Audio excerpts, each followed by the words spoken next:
బాగున్నారండి. ఇవాళ నేను తోటకూర వడలు చూపిస్తానండి. హలో, బాగున్నారండి. ఇవాళ తోటకూర వడలు చూపిస్తానండి. తోటకూర వడల కోసము అరకప్పు శనగపప్పు తీసుకున్నానండి. 2 చెంచాలు పొట్టు మినపప్పు బైండింగ్ కోసం అన్నమాట.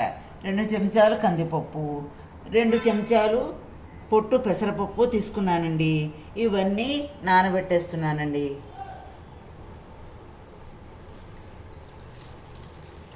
3 గంటలు నానాక మిక్సీ పట్టుకుందాము.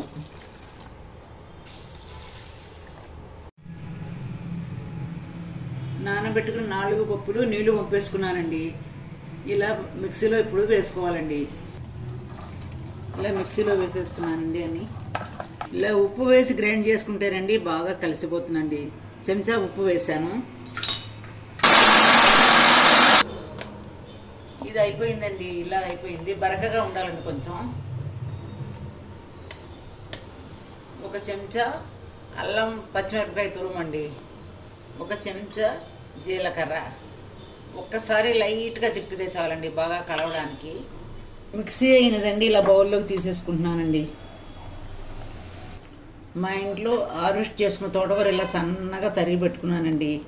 ఇలా వడల్లోకి కలిపేస్తున్నానండి.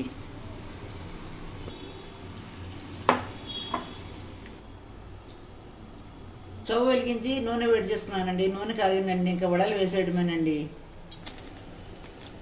నూనె కాగిందండి. వడలు వేసేస్తున్నాను. ఇదిగోనండి, మధ్యలో నీళ్ళ తడి చేసుకుంటూ వేసేస్తున్నానండి. ఒకవైపు వేగేయండి, తిరిగేస్తున్నాను.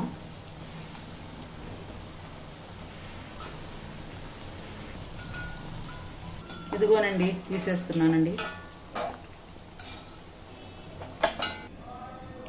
తోటకూర వడలు రెడీ అయిపోయాయండి. ఈ వడలు మీరు కూడా చేసుకుని రుచి చూసి కామెంట్ల రూపంలో నాకు తెలియజేయండి. లైక్ చేయండి, షేర్ చేయండి, సబ్స్క్రైబ్ కూడా చేయండి.